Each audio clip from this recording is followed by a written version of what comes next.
नमस्कार, आप देख रहे हैं सिटी सेंटर शो। मुंबई से मैं हूं पूजा भारद्वाज। शो की शुरुआत कर रहे हैं महामारी के दौरान सियासी हंगामे की खबर से। कल किसानों से जुड़े 2 बिल राज्यसभा में पास हुए। विपक्ष ने इन बिलों को लेकर संसद में खूब हंगामा किया, जिसके बाद विपक्ष के 8 सांसदों को निलंबित कर दिया गया। इन निलंबित सांसदों पर आरोप है कि उपसभापति की मेज पर खड़े होकर इन्होंने रूल बुक लहराते हुए माइक तोड़ा।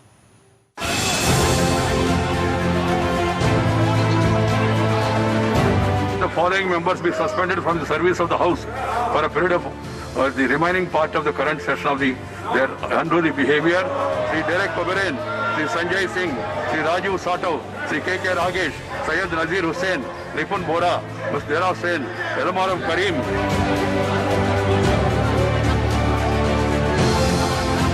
रूल्स तो नहीं है, रूल बुक लेके क्या होगा?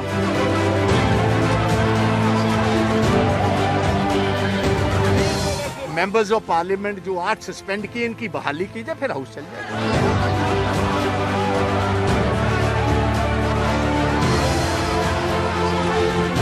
मार्शल बुलाकर सांसदों को धक्के मारकर निकालना क्या संसदीय प्रणाली है?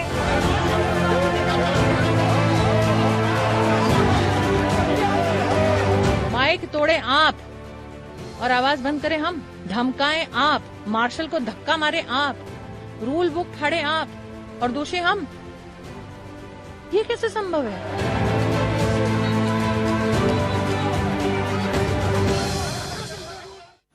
तो ये हुई संसद के अंदर हंगामे की बात। अब आइए बात करते हैं मूल मुद्दे की। सरकार कह रही है कि ये जो बिल है वो किसान के हित में है। तो अगर ये किसान के हित में है तो फिर किसान सड़कों पर आंदोलन क्यों कर रहे हैं? शरद शर्मा की ये रिपोर्ट देखिए।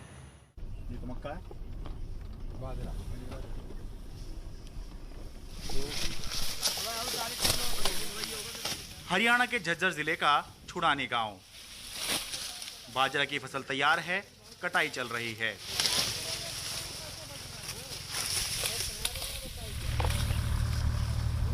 कपास भी तैयार है, तुड़ाई चल रही है। धान पकने में अभी वक्त है, लेकिन किसानों की नजर इन दिनों अपने खेत पर नहीं, भविष्य पर लगी हुई हैं। पता लगेगा ना। खेती से जुड़े बिलों को लेकर उनके संदेह भी हैं और सवाल भी। सरकार एक चीज ये और कह रही है कि अब आप लोगों को आजादी होगी कि आप अपनी उपज जो है वो देश में किसी भी मंडी में या किसी को भी बेच सकते हैं। वो तो पहले से ही थी, वो तो रुक थी पहले से ही है। पहले से 45 साल से तो मुझे पता है, उसके पहले क्या था मुझे नहीं पता। ये भी कही जा रही है कि 3 दिन के अंदर आपको जो है जो आपकी उपज है उसकी पेमेंट दे दी जाएगी। तो इसमें क्या आपको शक है कि 3 दिन के अंदर पेमेंट नहीं मिलेगी? नहीं जी, ऐसा तो होता नहीं है। अभी गेहूं का जो कंपलसरी किया था सरकार ने हमारी खरीद की, और इसमें किसी को मतलब महीने भर में, 1.5 महीने में भी नहीं मिला, मतलब 2 महीने 2.5 महीने बाद पैसे मिले हैं। जहाँ ये था कि 1 हफ्ते में आपका पेमेंट आ जाएगी। यही बात हो रही है कि जो बाहर प्राइवेट का सब काम प्राइवेट हो जाएगा, उसमें रेट अपनी मर्जी के हो जाएंगे। जो भी व्यापारी होगा वो अपनी मर्जी से रेट लेगा माल का। मंडी में तो माल जाएगा तो सबकी पसंद का माल जाएगा, वहाँ सबके रेट लगेंगे। भाई इसमें 2 रुपये घाट हो सका था, इसमें तो 100 रुपये घाट हो जाएगा। बाहर जो माल बिकेगा 400-500 रुपये का फर्क पड़ेगा 1 क्विंटल पे। अच्छा, तो इसलिए किसान तो मारा जाएगा। बिल्कुल बिल्कुल सबको छूट होगी, व्यापारी भी अब बड़े पैमाने पे आ सकता है खरीदने के लिए। तो उससे आपको नहीं लग रहा आपको फायदा होगा कि कोई बड़ा व्यापारी आपके यहाँ खरीद? भारी नुकसान होगा किसान को। कैसे? थोड़ा वो मैं वही समझना चाह रहा हूँ। थोड़ा सा आप सालों से खेती कर रहे होंगे। अपनी मर्जी का भाव देगा। और मंडी में तो बोली लगती है, मंडी में बोली लगती है। अच्छा, मंडी में बोली लगती है। हाँ, यहाँ बाहर कोई बोली नहीं लगेगी, वो अपनी मर्जी से लेगा। केंद्र सरकार की दलील है कि नई व्यवस्था में भी न्यूनतम समर्थन मूल्य बना रहेगा, लेकिन 30 एकड़ खेत के मालिक किसान जय भगवान एमएसपी की हकीकत बताते हैं। अप्रैल में प्रति एकड़ 24 कुंटल गेहूं पैदा हुआ, लेकिन सरकार ने प्रति एकड़ 20 क्विंटल से ज्यादा गेहूं लिया ही नहीं। नतीजा ये कि 500 क्विंटल गेहूं तो सरकारी खरीद में 1925 रुपए प्रति क्विंटल के हिसाब से बिक गए, लेकिन 85 क्विंटल बच गया, जिसका आज बाजार भाव 1500 से 1600 रुपए क्विंटल है। एमएसपी तो 1 महीने के लिए है। उस टाइम पे मेरा जितना सरकार ने निर्धारित कर दिया 20 क्विंटल 1 एकड़ का, वो मैंने डाल दिया। अब मेरे पास 85 क्विंटल गेहूँ। अच्छा, तो बाहर में इसको बेचूं मंडी के बाहर तो 1500-1600 का भाव है। अच्छा, तो एमएसपी कहाँ मिलेगा मेरे को? जय भगवान ने बताया कि न्यूनतम समर्थन मूल्य देने वाली सरकारी खरीद केवल 1 महीना चलती है। इस दौरान भी वही किसान अपनी उपज बेच सकते हैं जिन्होंने पहले से रजिस्ट्रेशन कराया हो और जो खुद अपनी जमीन के मालिक हों। छुड़ानी गांव से झज्जर अनाज मंडी पहुंचा तो आढ़तियों ने बताया कि इस बिल के लागू होने से अब मंडी बंद हो सकती है, क्योंकि मंडी में कोई व्यापारी कुछ खरीदेगा तो उसको 1 से 4% तक मार्केट फीस और अन्य टैक्स देने पड़ते हैं। लेकिन सरकार की इजाजत के बाद अब अगर मंडी से बाहर ही खरीदारी होगी तो ना मंडी में अनाज आएगा, ना व्यापार होगा और ना मंडी चलाने के लिए पैसा मिलेगा। ये बताइए कि ये जो सरकार ने बिल पास किया है इसका आढ़तियों पे किस तरह का असर बता रहे हैं?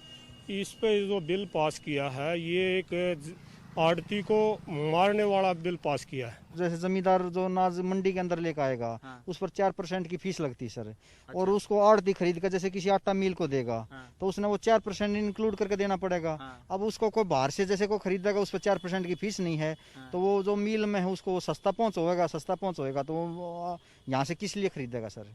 वो बाहर से खरीदेगा। ऑटोमेटिक बात हो, मतलब वो अनाज मंडी के अंदर आएगा ही नहीं। तो और अनाज नहीं आएगा तो मंडी के पास वो टैक्स नहीं आएगा। हाँ, वो टैक्स वैक्स भी नहीं आएगा सर, कुछ काम ही नहीं होगा तो सब कुछ अपने आप ही बंद हो जाएगा सर। सरकार कह रही है कि उसने इन बिलों के माध्यम से खेती के क्षेत्र में बहुत ही क्रांतिकारी बदलाव कर दिए हैं, लेकिन सवाल यही है कि इस क्रांतिकारी बदलाव के दौरान उन सबसे महत्वपूर्ण लोगों से संवाद क्यों नहीं किया गया, चर्चा क्यों नहीं की गई, जिनके जीवन में इन बिलों के माध्यम से क्रांति लाने का दावा किया जा रहा है। झज्जर से अपने सहयोगी कैमरा पर्सन सुधीश कुमार राम के साथ मैं शरद शर्मा, एनडीटीवी इंडिया। तो किसानों से जुड़ी सियासी बहस के बीच अब आइए आपको दिखाते हैं मराठवाड़ा के छोटे किसानों से जुड़ी एक अच्छी खबर, जिनके लिए मुंबई के करीब 50 बच्चों ने 10 दिनों के अंदर क्राउड फंडिंग के जरिए 17 लाख रुपए इकट्ठा कर उन्हें सब्जी कूलर भेंट किए हैं। देखिए पूरी खबर।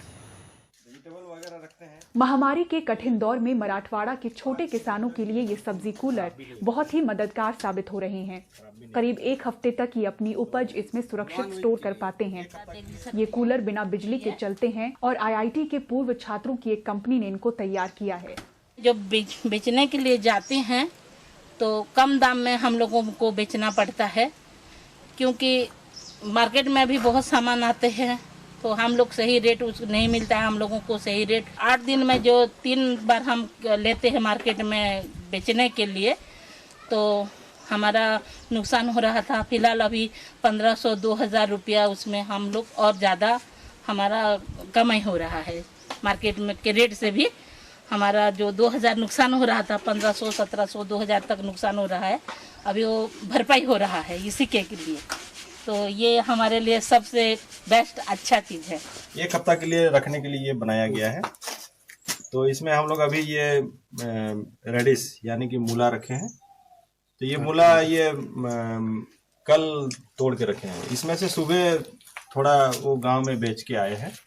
जो बाकी जो बच गया है इसको मैंने कल सुबह इसको फिर बेच देंगे। महामारी और मौसम की मार से जूझ रहे किसानों की मदद के लिए बॉम्बे स्कॉटिश स्कूल के 10वीं क्लास में पढ़ने वाले बच्चों ने 10 दिनों में क्राउड फंडिंग के जरिए 17 लाख रुपए जुटाए। 10वीं में पढ़ रहे 15 साल के शनाए नास्ता ने लक्ष्य बनाया 30,000 रुपए जुटाने का, लेकिन fuel a dream online campaign के जरिए इन्होंने 1.5 लाख रुपए इकट्ठा किए और 10 सब्जी कूलर्स किसानों को भेंट किए। जरूरतमंदों की मदद करने की हमें भी हमेशा जरूरत महसूस होती है, लेकिन ऐसा करने के लिए हमारी उम्र में हमें सही प्लेटफॉर्म नजर नहीं आता। फ्यूल अ ड्रीम की मदद से हम ये कर पाए। इस महामारी में बहुत बड़ी बात है कि लोग इस तरह हमारी आर्थिक मदद के लिए आगे आए। किसानों की कड़ी मेहनत के सामने ये हमारा उनके लिए एक बेहद छोटा सा योगदान है। सब्जी कूलर एक बहुत ही अलग और यूनिक इनोवेशन है जो आईआईटी बॉम्बे के एक स्टूडेंट्स ने बनाई है। और ये जो एक सब्जी कूलर है उसका दाम है करीब 30,000 रुपये की, और फार्मर्स जो हैं उनके पास बहुत कम पैसा है तो 15,000 वो देना चाहते थे, और बच्चों ने कहा कि हम 15,000 क्राउड फंडिंग के थ्रू इकट्ठा करेंगे। ये जो क्राउड फंडिंग का कैंपेन था, हर बच्चे ने 30,000 की गोल ली थी, तो 50 बच्चे की अप्रॉक्सीमेटली 15 लाख की गोल हुई थी। और 10 दिन में क्राउड फंडिंग के द्वारा फ्यूल ड्रीम पे ये बच्चों ने 17 लाख इकट्ठा किए। इस क्राउड फंडिंग से 115 किसानों को मदद मिली है और किसानों को मदद पहुंचाने की कोशिश जारी है। मुंबई से पूजा भारद्वाज की रिपोर्ट, एनडीटीवी इंडिया के लिए। और अब आइए बात करते हैं सुशांत सिंह राजपूत मौत मामले की, जिसमें मुख्य आरोपी रिया चक्रवर्ती समेत 19 लोगों की गिरफ्तारी के बाद अब जांच एजेंसी एनसीबी ने रिया से ड्रग्स से जुड़ी चैट करने वाली जया साहा और श्रुति मोदी पर शिकंजा कसना शुरू कर दिया है। एनसीबी दफ्तर से दूर समंदर किनारे मुंबई पोर्ट ट्रस्ट का गेस्ट हाउस। दिल्ली से आई एसआईटी ने दूसरे दौर की जांच के लिए यह ठिकाना चुना है। सोमवार को यहां सुशांत सिंह राजपूत की पूर्व मैनेजर श्रुति मोदी और टैलेंट मैनेजर रही जया साहा को तलब किया था, लेकिन दोपहर 2 बजे के करीब सिर्फ जया साहा पहुंची। ईडी ने रिया चक्रवर्ती के फोन से ड्रग्स से जुड़े जिस व्हाट्सएप चैट को रिट्रीव कराया था, उसमें जया साहा और रिया के बीच एक बातचीत है जिसमें श्रुति मोदी का भी जिक्र है। 25 नवंबर 2019 को हुई चैट कुछ इस प्रकार थी।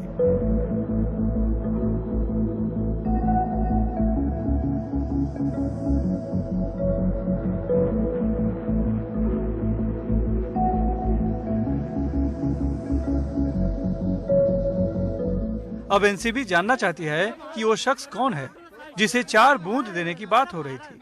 ये चैट सामने आने के बाद ही सुशांत सिंह राजपूत के पिता रिया पर सुशांत को जहर देने का आरोप लगा चुके हैं।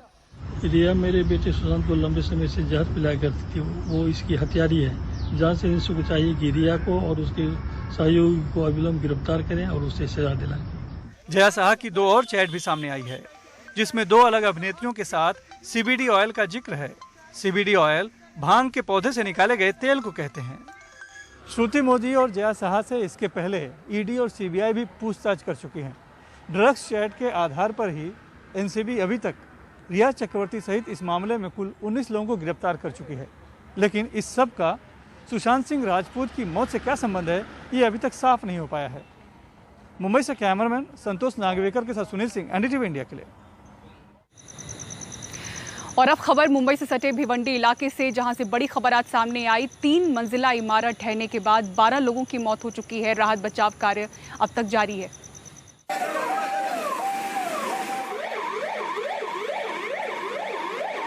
सोमवार सुबह मुंबई से सटे भिवंडी में 3 मंजिला जिलानी इमारत सुबह करीबन 3:30 बजे ढह गई। तब से ही स्थानीय प्रशासन और एनडीआरएफ की मदद से राहत और बचाव का काम जारी है। इस इमारत में हाजी शेख के रिश्तेदार रहते हैं। पिछले 12 घंटों से वो अपने रिश्तेदार के बारे में पता लगाने की कोशिश कर रहे हैं, पर कोई जानकारी नहीं मिल पाई। सुबह से पता चल रहा है कि अभी तक कुछ हुआ नहीं। फर्स्ट फ्लोर से कुछ लोगों को निकाला तो गया है, लेकिन हमारे परिवार का अभी तक कोई पता चल नहीं पाया है। और हम किसी से संपर्क करने की कोशिश करते हैं तो वहाँ पे बताते हैं कि आप लोग निकल जाओ, यहाँ से निकल जाओ। इस तरीके का माहौल बना के रखा हुआ है। मलबे को हटाकर लोगों को निकालने का काम जारी रहा। इस हादसे में 40 से ज्यादा लोगों को निकाला जा चुका है, तो वहीं सड़क छोटी होने के कारण राहत और बचाव के काम में एनडीआरएफ को कई परेशानी का सामना करना पड़ा। हम लोगों की सारी व्हीकल जो है तकरीबन 500 मीटर दूरी पे हैं, 1 किलोमीटर अप्रॉक्सीमेटली होंगे। वहाँ से हम लोग सारे इक्विपमेंट को लाना, कैनाइन सर्च को लाना और इतने नैरो स्पेस में आना और उसके बाद काम करना, वो थोड़ी सी दिक्कत है, क्योंकि उसके बाद हम उसी हिसाब से यहाँ पे अपने सारे इक्विपमेंट को, क्योंकि हमारे इक्विपमेंट उसी हिसाब से होते हैं जो काम करने के लिए बड़े बड़े स्लैब को हटाते हैं। भिवंडी में इस तरह के 750 से भी ज्यादा जर्जर इमारत मौजूद हैं। इस इमारत को भी 3 बार नोटिस दिया जा चुका था। प्रशासन जहां अब मुआवजे की बात कर रहा है, तो वहीं स्थानीय विधायक की मांग है कि चीजों को सुधारा जाए। मुख्यमंत्री महोदयांशी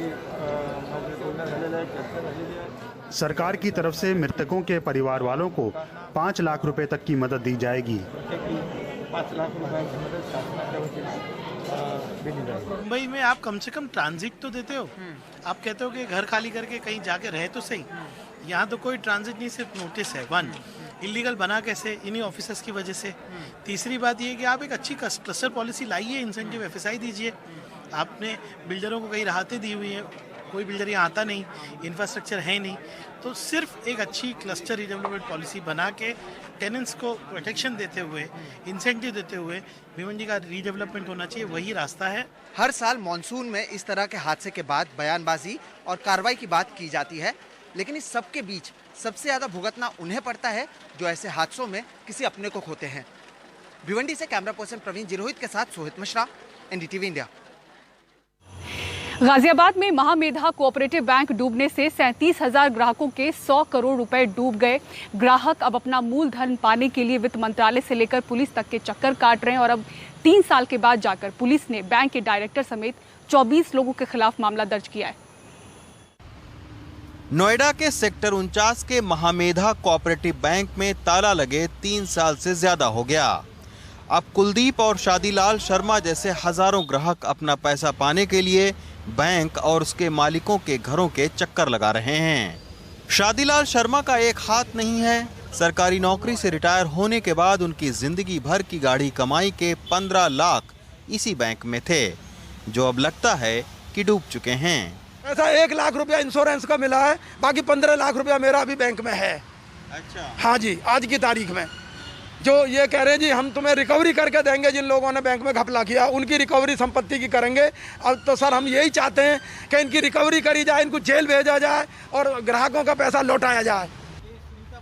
महामेधा बैंक के दूसरे शिकार कुलदीप हैं। 2016 में एक प्रॉपर्टी खरीदने के लिए 30 लाख रुपए बैंक में जमा करवाए।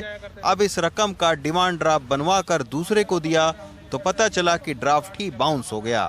तब से उनके 30 लाख रुपए फंसे हैं और वो थानों से लेकर मंत्रालय तक के चक्कर काट रहे हैं।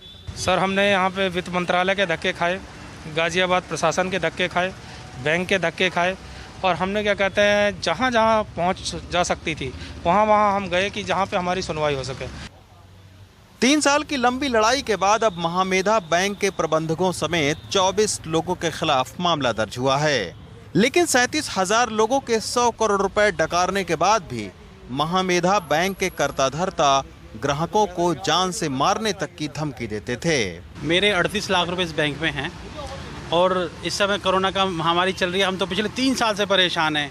हमने थानों में चक्कर काटे, हमने पुलिस स्टेशन गए, पुलिस स्टेशन वालों की मिली भगत होती थी, हमारी कोई सुनवाई नहीं होती थी और हमें इतना परेशान किया गया, इतना परेशान किया। हमें तो बल्कि धमकी भी दी गई थी कि अगर तुम अपने पैसे मांगोगे तो मैं जान से मार दिया जाएगा। 1-2 जनों ने तो अपने ऊपर मिट्टी का तेल डाल लिया था। यहाँ सिर्फ माचिस लगाने की देर थी उसको कि मुझे पैसे इतने चाहिए आज, नहीं तो मैं आत्मदाह कर रहा हूँ। ये ताला लगा दिया कि मेन गेट पे। सोचिए, आम लोगों की मेहनत की कमाई से बैंकों के मालिकों ने अपने सगे संबंधियों को जमकर लोन दिया। जो प्रॉपर्टी लाखों की थी उस पर बैंक ने करोड़ों रुपए के लोन दे दिए। इन सब के चलते बैंक डूब चुका है और खाता धारक सड़क पर हैं।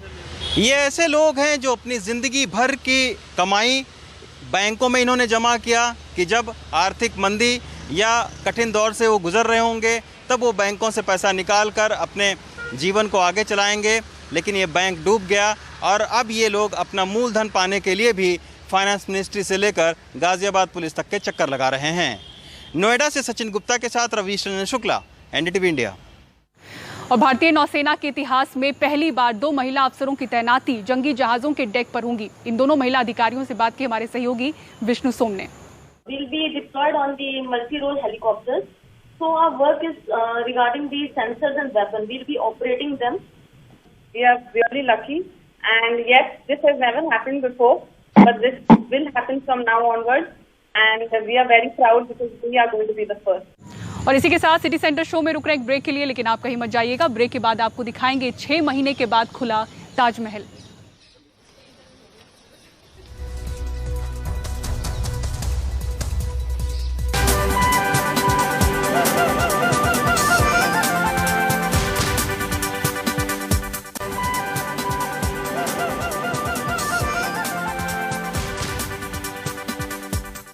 और करीब 6 महीने के बाद आज ताजमहल भी खुल गया, लेकिन कोरोना के खौफ की वजह से सिर्फ 1135 लोग ही ताजमहल का दीदार करने पहुंचे। आपको बता दें कि आम दिनों में रोजाना 50 से 60 हजार जो सैलानी हैं दुनिया भर से वो ताजमहल का दीदार करते थे। कोरोना के इस दौर में ताजमहल को निगाहों से तो देखने की इजाजत है, लेकिन छूने की इजाजत नहीं। देखिए पूरी खबर। ताज कभी ऐसा वीरान ना था, अपनी याददाश्त में तो उसे ऐसा कभी नहीं देखा। मोहब्बत के जिस शाहकार को देख लें सैलानी तरसते हैं, आज वो सैलानियों को देखने को तरस गया। लेकिन जो आए उनमें उसे आधे बरस बाद देखने की ललक ज़रूर थी।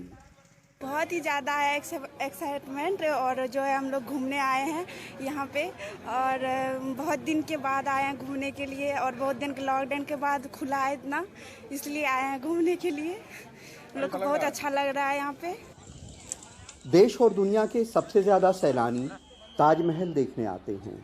एक दिन में 50 से 60 हज़ार तक। एक ताजमहल से आधे आगरा की रोज़ी चलती है। आगरा के सारे hotel, restaurant, tour operator, guide से लेके फोटोग्राफर तक और बड़े दुकानदारों से लेके फेरी वाले तक सब उससे ही रोज़ी पाते हैं। उम्मीद है कि जल्दी ही जैसे जैसे धीरे धीरे गवर्नमेंट हमारी इंटरनेशनल ट्रैवलर्स को अलाउड करेगी आना, और जितनी भी जो फ़्लाइट्स हैं वो इंटरनेशनल फ़्लाइट से आना शुरू होंगी, तो उसके बाद में फिर से कुछ महीनों में सारी चीज़ें पुराने ढर्रे पे लौट आएंगी। अब ताजमहल को देखने की तो इजाज़त होगी, लेकिन कोरोना फैलने के अंदेशे से उसे छूने पे रोक लगा दी गई है। ग्रुप फोटोग्राफी की भी मनाही हो गई है, और वो दिन भी गए जब डायना बेंच पे बाहों में बाहें डाल के फ़ोटो खिंचवाते थे। इस पे बैठने में अब फासला रखना होगा।